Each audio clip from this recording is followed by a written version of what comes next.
Our first presentation deals with targeting gaps in shopper behavior. Our speakers are Dave Lundahl and Greg Stuckey of InsightsNow. Gentlemen, the podium is yours. Great. Yeah, thank you. Thank you very much. And thank you for everybody that's part of the CPG Matters organization group and for putting this on. And welcome everybody. I guess we're the first speaking session, right, Greg? Absolutely. As you can see from this slide, our title is a little different from the first slide that John showed. And that's not because the content's much different, but we felt it was a little bit more descriptive. We're going to speak today about a new approach to understanding diversity and shopping motivations, and that applied to tilt innovation for a more sustainable future.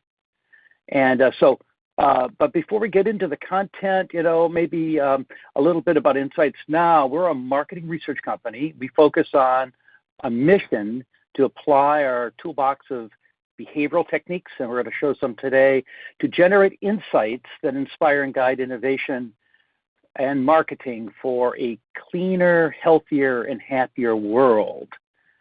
So anyways, that's it. And as a way of introduction, I'm Dave Lundahl. I'm the CEO for InsightsNow. I've been working in the CPG industry my whole career. I have been working on the supplier side with Greg for 25 years now, and our organization that we built up, we're innovators. We're in the market research industry and fairly well known, and we focus a lot in CPG. Greg?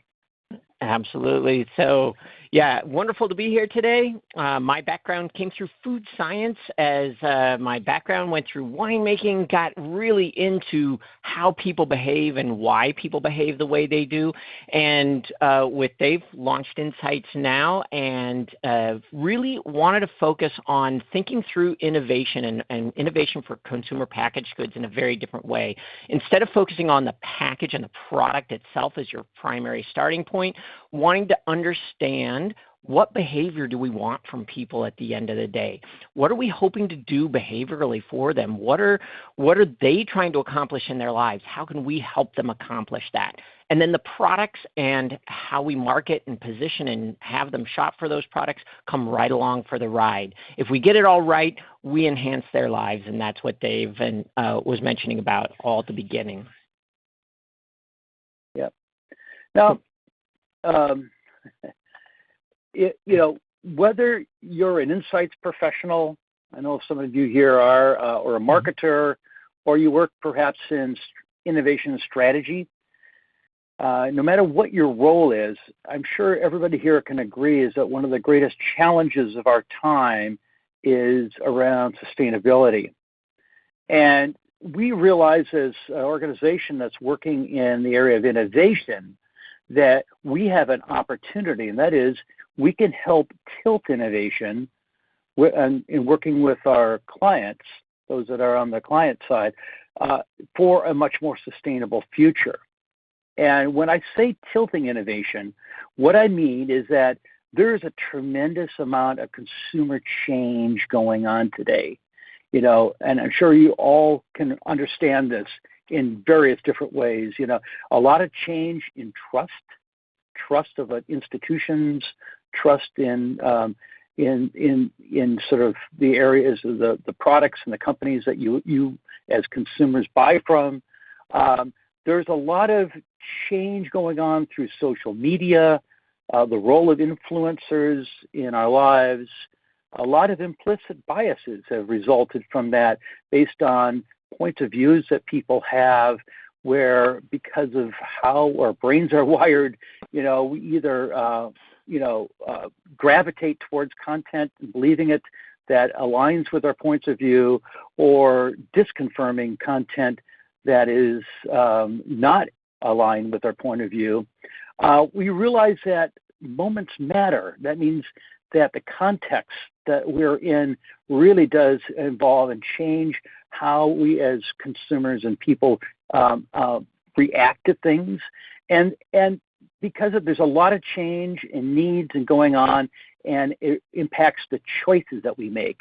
And so if you think about this is really about a change in demand today that is impacting everyone who's working in this area of consumer research and marketing and innovation. So, and today we're going to be talking about how demand can be thought of in terms of people's aspirations and what they do in reality, the actual buying criteria they use and the trade-offs that they make. And understanding this really helps address tremendous amount of change going on in industry. ESG is becoming a bigger important area for us all, as corporations are trying to do their part in helping address some of the challenges in the world of sustainability. But there's other challenges as well, ingredient and material sourcing. There's been a lot of issues and challenges there in CPG. And through all this, though, companies still need to have a solid bottom line. And innovation is one of the ways in which you can address and impact both the ESG, the sustainability elements of a corporate's goals and that bottom line, as well as the financial bottom line. And as companies kind of complete this whole cycle, as companies are bringing products, you're exposing consumers to new brands, new products, new attributes, new components, and this is where there's an opportunity to understand this change, both on the consumer side and the industry side, to tilt innovation towards sustainability, to be able to address both the ESG and financial bottom lines and address what consumers are demanding. So what we did is, this is fairly recent. This is research that we fielded in August of this past year, and it's called the Aspirational Compass Project. And it was some research that we did. It was supported by some of our clients at InsightsNow. And what we did is we almost 2,900 primary shoppers throughout North America. And we delved into understanding each of these individuals' aspirations and the reality of what they actually do. What are some of the trade-offs they make in their shopping decisions? And we did this so we can really understand how to create white space that fills the gaps between aspirations and actual buying. So in addition to primary shoppers, we taking these, we actually looked at in terms of the research design, we looked at people's general aspirations and then what they actually do in general, and then we asked the same questions looking at 6 different buying moments.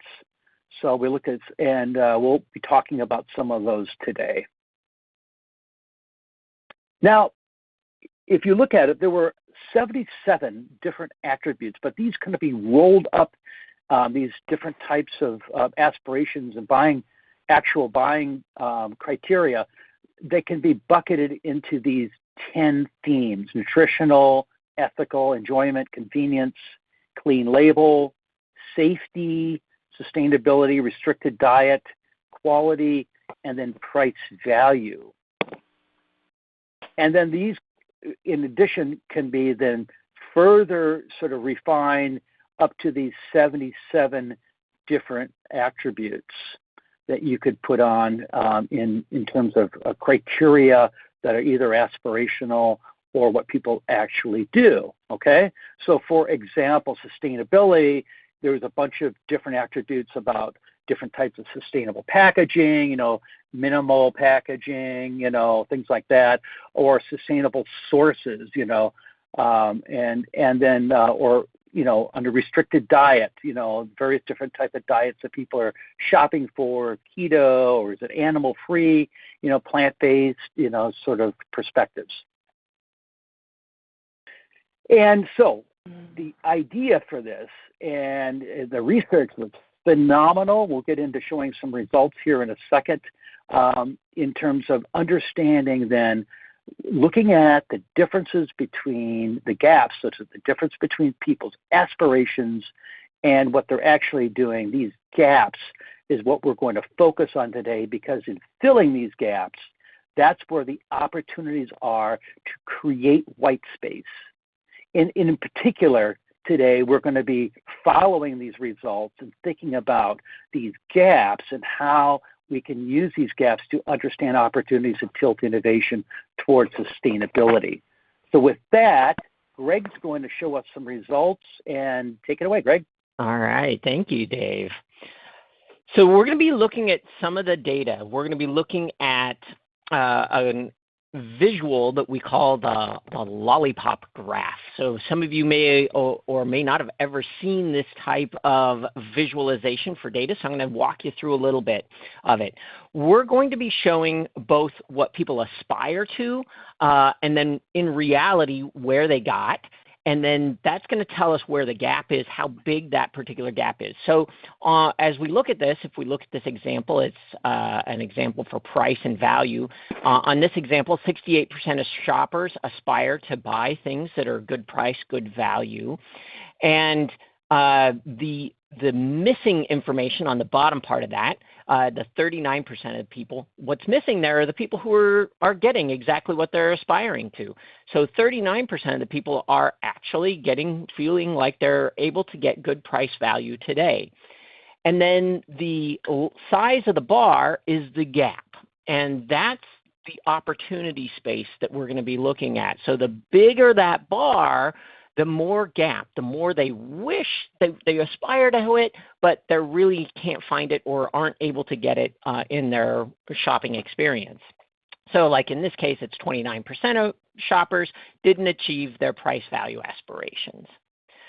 So let's take a look at big picture. Overall shopping, this is shopping for all types of products, any type of food and beverage product. In this particular case, we narrowed it to food and beverage. And you'll see that price value is right at the top. The number one item most aspired to, if you will, is good price, good value. That shouldn't be a surprise to anybody who's worked in the CPG industry or in retail. Price is a primary driver. And you can see that for the most part, it's a decent sized gap, but not in relationship to other types of gaps, not too dissimilar. The next most important is quality, then real food. These are the things people are aspiring to. And one of the things that is interesting here, and we highlighted these three: quality, real food, and sustainable source. These are the three with the biggest gaps. So you notice that quality and real food are highly aspirational, yet people don't feel they're able to consistently get that when they go shopping today. And same thing with sustainable source. The vast majority of people who are aspiring to buy sustainably sourced foods and beverages say that they are not able to get that today. In reality, they don't end up buying those things. So that's a big picture overall. And that's really interesting and helpful, but to really get into a little bit deeper information set, we want to get into specific categories so that we can see how people shop specific categories, because how they shop overall is often slightly different than how they may shop a specific space. So today we're going to be looking at sandwich meats. This is one of my favorite particular spaces to look at because it's a very, very diverse type of product set, a lot of diverse packaging within this. So a lot of different motivations are being driven, a lot of different key moments in life are being addressed here.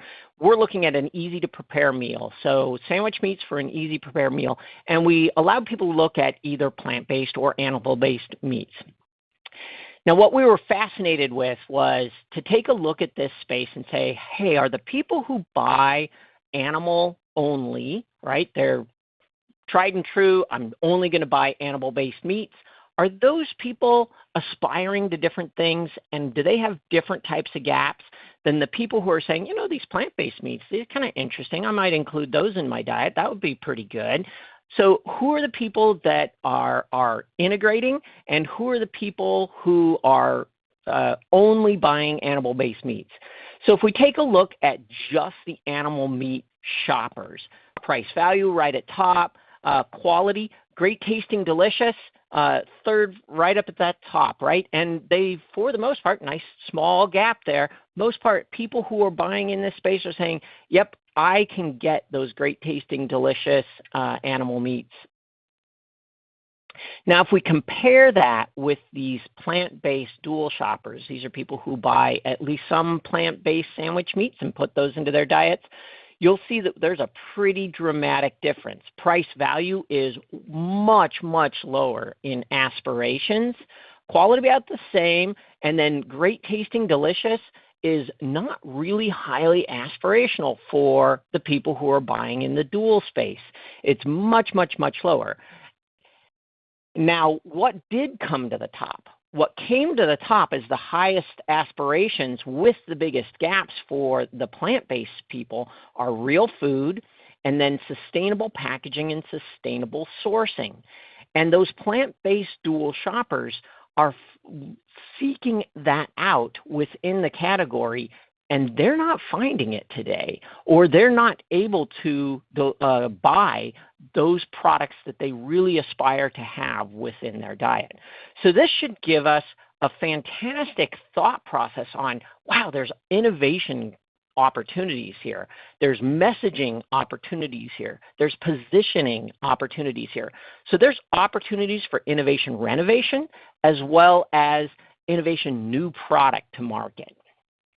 Now, one more layer on top of this that helps us understand maybe a little bit more about why they're not delivering or getting their aspiration, the things they aspire to, is the types of trade-offs that people are making. So we wanted to take another look at how are they influenced. If sustainable source and real food and sustainable materials are important to these people, what else do we know about them? Well, first of all, the plant-based dual shoppers are much more influenced by environmentally friendly products. Shouldn't come as a surprise, seeing as how they aspire to those much more highly.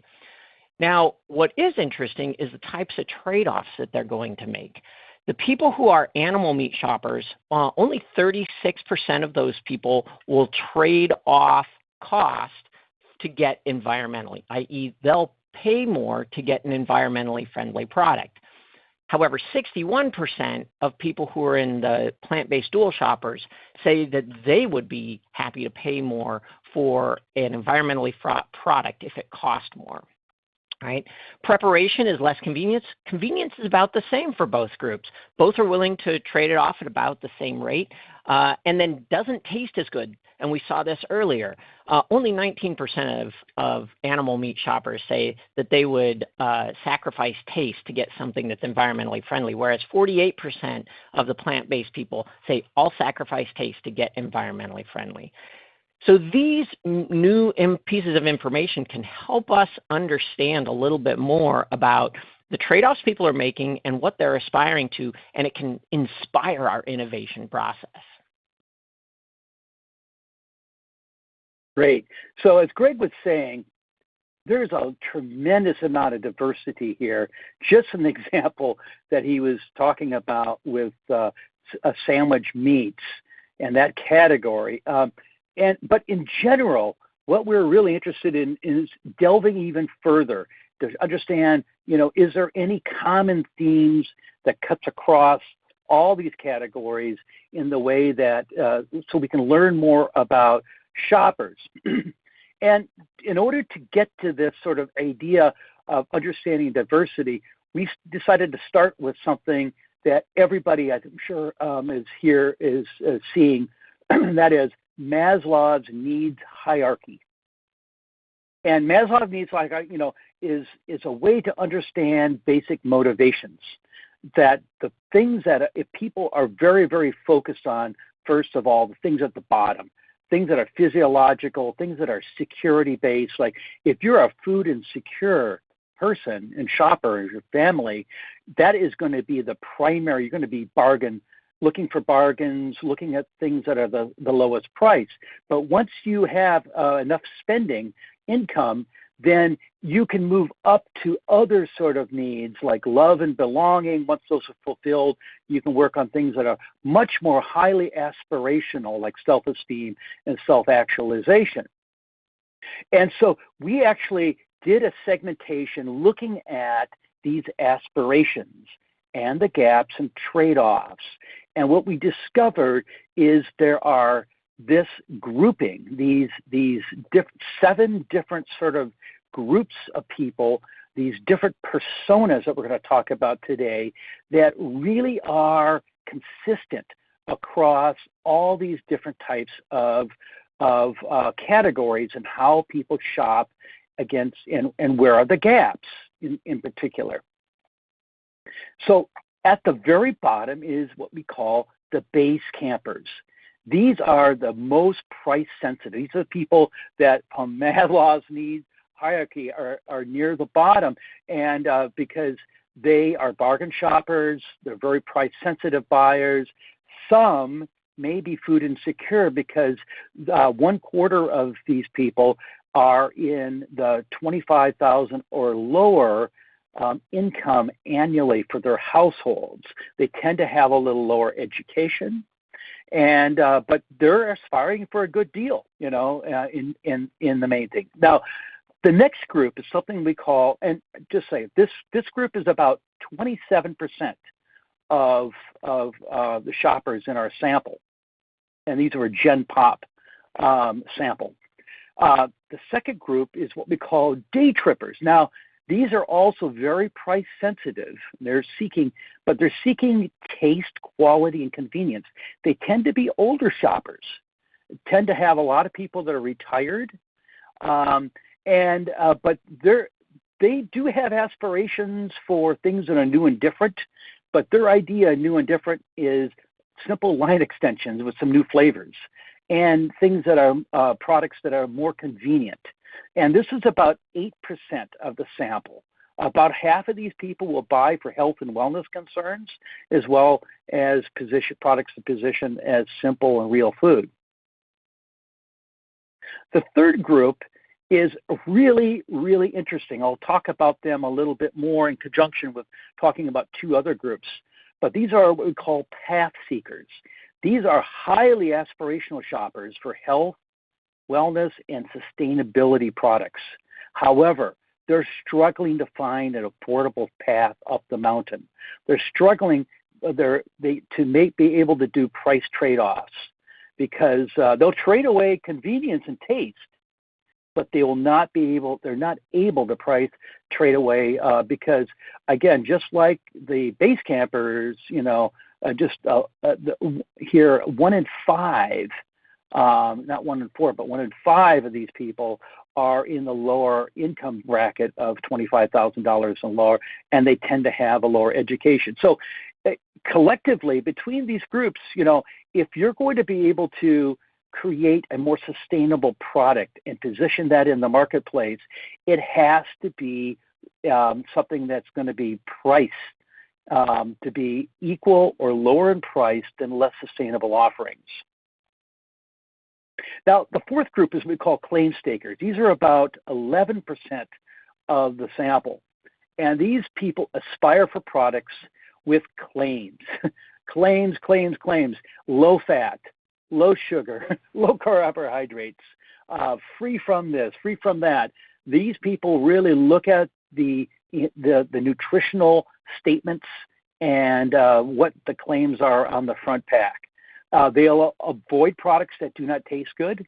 They have higher discretionary income, and they will pay more for a clean label or trade away convenient products that address their nutritional claims. So for these people, if you're going to be able to tilt innovation towards them, then you have to be careful about positioning a product as sustainable as the primary.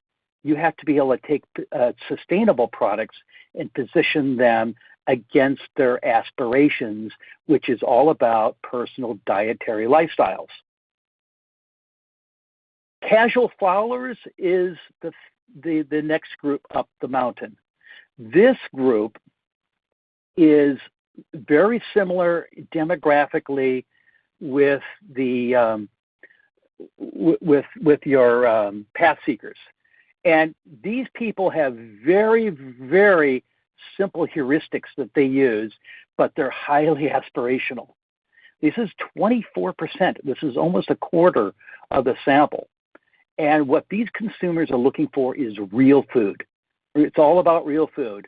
Very simple heuristic, whatever that means for them, which is a really interesting question. 46% was the only thing that was the number one sort of motivator aspirationally that really popped when you look at these casual followers, okay? So these people buy a lot of plant-based analogs like these lunch beets that Greg was talking about. So they tend to be tipped more towards males.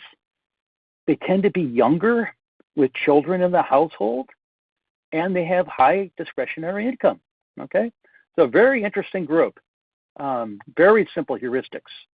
Now, the committed trekkers are also highly aspirational, but their aspirations are all about clean label. And we've been following a group for the last several years, and we've actually coined the word clean label enthusiasts for this group. And these are your core clean label enthusiasts. 75% claim a specific eating or dietary lifestyle, and clean eating is right at the top.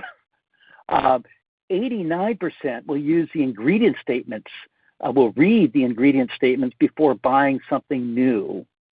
And real food is really important to this group as well. But their definition of what real food is perhaps different for this group than the claim stakers that we were talking about earlier. And so it's a very interesting group. Now, at the very top, you have the pioneers. These people it's all about sustainability. They're sustainability first shoppers. They are willing to pay more. They'll trade away taste, they'll trade away convenience. 70% have a specific eating or dietary lifestyle. They have much more complex heuristics than the casual followers. And so because they've defined this whole idea about sustainability. It's very, very important. So if you're going to develop a product for sustainability, and position it as a sustainable product, you're going to get the pioneers. You're going to get the casual followers as well. Committed trekkers, it's got to be about clean label. And so you have to take a sustainable product and position it as clean label for that group. So all in all, this is the way that we are able to work and looking at these aspirations, gaps, and trade-offs. If you're going to be developing a product for sustainable alternatives, your pioneers, your casual followers, and your path seekers are the primary. That's 47%, if my math is right, of the whole sample. Almost half of shoppers are aspirational. Path seekers, though, really need to have price as being something because they're very price sensitive. So there's opportunities I showed you across the whole board for being able to tilt innovation towards sustainability. And with that, Greg is going to actually show us some examples, delve into some of the data, and back to lunch beats.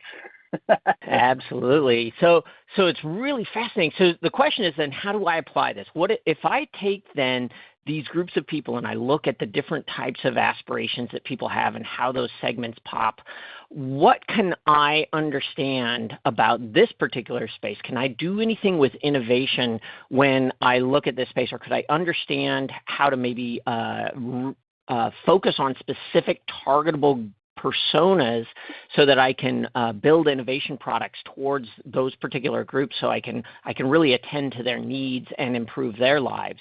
So if we go back to the sandwich meats space, one of the things that we wanted to look at first and foremost, remember we were talking about plant-based or versus animal-only people, and we wanted to say, well, what's the difference? What's the percentage of people in each of these persona groups that are buying plant-based products, that are incorporating plant-based sandwich meats into their diet? And you'll notice that the pioneers, the committed trekkers, and the casual followers, and to a smaller extent, the claim stakers, all have good-sized groups of people who are incorporating plant-based into their space. But the path seekers, day trippers, and base campers, very, very low amount of integration into their diet. And the path seekers, though, that one's really, really interesting to us because, according to their segmentation, this should be a group. These people are into sustainability. They are excited about those particular spaces. So why are they not pulling those types of products into their diets? And so we wanted to take a look. Okay, well, let's take a little bit closer look at the sandwich meat space. If I just look at the whole sandwich meat space, all the different people in this space, we know that price value was right at the top, quality, real food, the nutrition, free from, great tasting, delicious, all up there. And if we pull in just the path seekers, we say, well, what is different about path seekers? Where are there aspirations and gaps that are uniquely different? Number one, we see that price value, they are way, way, way more price value sensitive. And Dave mentioned that too. Remember, this is a group that has a really high percentage of people in that very low income space. Quality is one of the biggest gaps that they are seeing. You've got good size gaps for real food nutrition facts, but free from, again, this is a group that really aspires more to free from than the general group. They want more great tasting, delicious products, but simple food, sustainable food. Look at how low on the left-hand side those go, almost to zero. So really in this particular space, you've got path seekers saying, I really aspire to buy sustainable food, yet I'm in reality not doing it. So the question is why? And if we unpack a little bit more about the types of products being sold in the market, and we look at those characteristics like sustainable, animal welfare, if we're looking at those types of claims and products that carry those claims, one of the things that we see is that the average price per 100 grams for this category is $3.48. Products that claim to be free from have a price premium on them. Their average price per 100 grams is $4.36. Those with animal welfare claims up to $5.50. Those with sustainable source claims all the way up to $6.26. So you're talking about almost double the cost for these people to get the aspirational claims and aspirational positioning products that they want in their life. So knowing that there's a really high percentage of low-income people in this group, no wonder this group can't get what they are seeking, right? No wonder there's a massive gap for them. Now, if we just look in general at animal meat and plant-based meat, and remember that I was kind of surprised that the path seekers weren't getting, only 8% of those people were buying plant-based sandwich meats, and it kind of was a surprisingly low number. Well, no wonder, right? The cost in general of plant-based meats are higher. So if you're sitting there as a path seeker, if that's your persona, and you're like, man, I enjoy animal-based meats, I enjoy plant-based meats, I don't have that much expendable income, I enjoy them both, I'm going to opt for the lower price options over and over and over again. So even though I aspire to buy these things, I'm going to opt for the things that are lower in price. Now, we also took a look at all the different types of claims being used in the sandwich meat space. And one of the things we saw was that the animal-based meats, there's a huge amount of different claims being made. Gluten-free, low-reduce, no additive preservatives, right? All these claims are being made. Within the plant-based sandwich meat space, there's a much smaller set of claims being made. You see plant-based, GMO-free, vegan, low-reduced cholesterol, ease-of-use kosher. Those are the top 6 in each of those spaces in terms of frequency of claims being used. Notice when Dave talked about the types of groups that were at that, in the different persona groups, there's one group that really wants like low fat, low cholesterol. Those claims are hardly there at all in this space. So another way to use this information for innovation is to look at what's out there, what these groups are aspiring to, and identify the gaps there and position products that fit that for those value propositions. So lots of ways to do that. We ran a report called Naturally Trending back in the spring. We went to the Natural Products Expo West Conference and looked at everything. If you look at innovation within this space, you'll see that the plant-based sandwich meats are all analogs of real meat products. Prosciutto, pastrami, right? All these types of analogs versus products that maybe have other types of claims or value opportunities.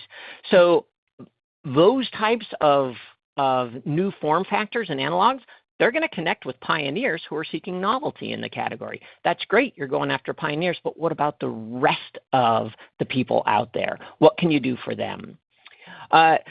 Sandwich meats, then, we think they can go beyond just being analogs of real meat.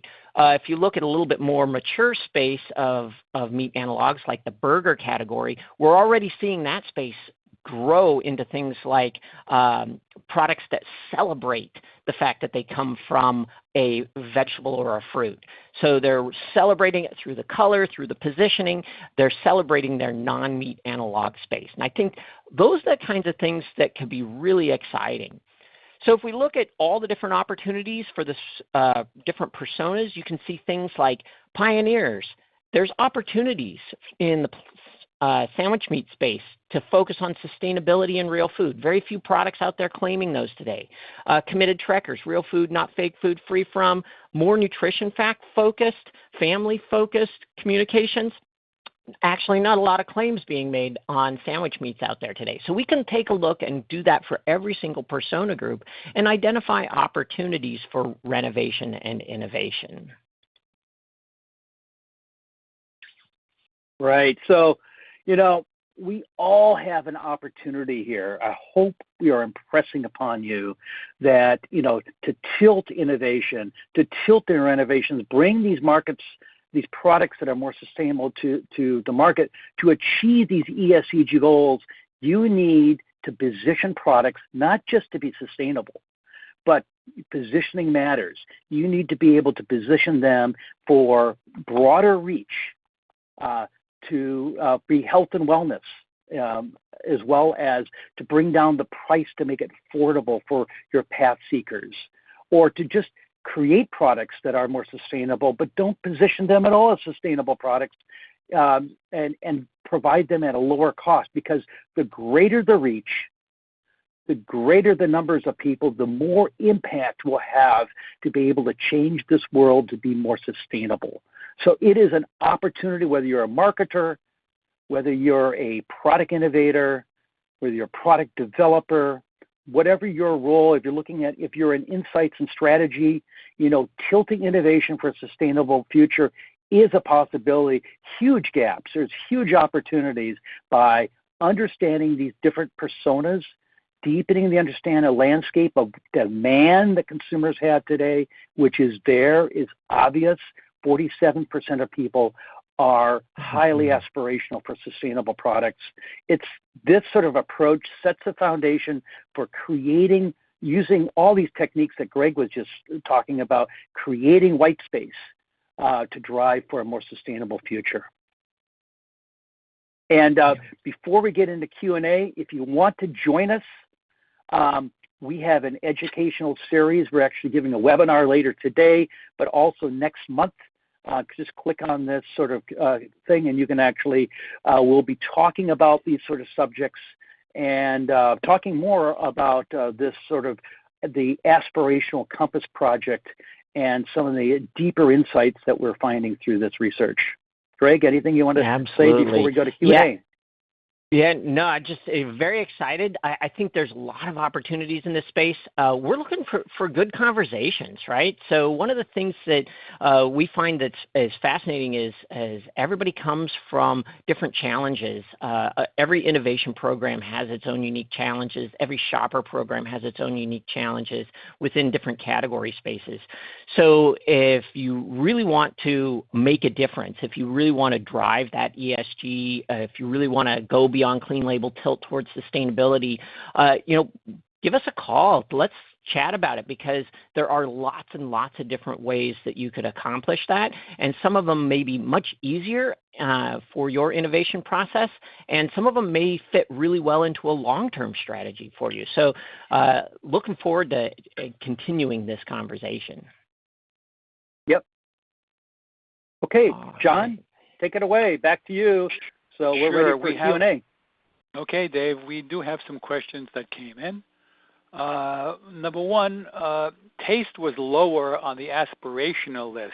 I always heard taste was most important for food.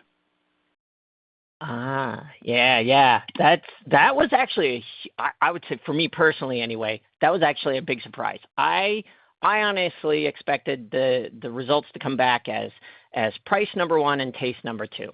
All my life lived and breathed the food industry and, personal care spaces and stuff. And that personal experience, that joy part, we've always been taught is number one. And I think what we're seeing at this point is that when we dig a little differently, when we think about what people are aspiring to versus what they're actually doing, what happens is that you see that people are actually aspiring to things greater than personal enjoyment. And that's actually, as Dave was showing the Maslow hierarchy, actually makes a whole lot of sense, that people do aspire to things that take care of other people. So sustainability, that's a beyond self component, right? So those aspirations, those higher order aspirations, drive taste down. And that's not too surprising. Now, is taste important? Absolutely. Are people going to consistently buy things that taste poor? Probably not, but there are a pretty good group of people who are willing to trade it off in order to get those aspirations, and we saw that in the plant-based sandwich meats section where that trade-off is open. I'll add to this. It really hit home when I was talking to one of the persons in our office. This is a woman who works in an administrative area, and she said, well, I like these plant-based. I tried Beyond Burger, and I was surprised. It tasted fantastic, but I like meat. I like meat products, And for her, I said, well, why did you buy that plant-based burger, And she didn't know. It was really hard for her to articulate it, but for her, it had to have that price, that taste. And I think taste is foundational. It's table stakes. Maybe there's some cases where a new flavor you like or whatever is important, and that drives things, but taste is a table stake. It's got to taste good. Some people claim that they'll trade it away, but for most people, taste is a table stake. Yeah, table stakes are a great way to talk about that. Mm-hmm. Okay, another question, guys. Is growth in plant-based categories only dependent on bringing down costs to be on par with animal-based products, or are there other ways to grow these categories? Oh, that's a great question. Well, no doubt about it. There's a big group of people out there that have price-based needs. So if we as an industry can't find a way to address that, then and if plant-based is always a premium product, then you're going to miss that opportunity. However, there's still a large portion of the population for which there's a lot of growth opportunities. So remember, I put up the one slide that had the different component pieces of the types of claims being made in the market. I'll bring that back up here just real quick. So one of the things that we see is there's a lot of positioning. Like people are still looking at the plant-based space saying, hey, where's the products that are sustainable? Well, there's probably a lot of sustainable products, but nobody's positioning them that way. Hey, where are the low-fat products? Well, there's probably a lot of them out there, but nobody's positioning them that way. So there is a lot of growth opportunities by targeting the aspirations of the different segments, by understanding how a product can either be renovated or line extensions made to address what they're aspiring to buy. So in the plant-based space, there's still a lot of growth opportunities through positioning and through product design as well. Yeah, 43% of shoppers throughout North America are very, very price sensitive. And other shoppers have varying degrees of price sensitivity as well. Not saying that other shoppers do not, but so price is really important, especially this day where we're seeing a lot of inflationary sort of pressures being put on people's pocketbooks. So it's not the only way, but it is a really important consideration if you're going to be able to achieve both your ESG goals as well as bottom line financial goals. Okay, excellent. Well, I thank you both. Those were excellent questions, and I really enjoyed the presentations, learned a lot. And if anybody wants to continue the conversation with Dave and Greg, their email addresses are on the screen, dave.lundahl@insights.com and Greg Stuckey at insights.com as well. So thank you both very much, Dave and Greg. You are welcome. Thank you for this opportunity, and we look forward to continuing the conversation.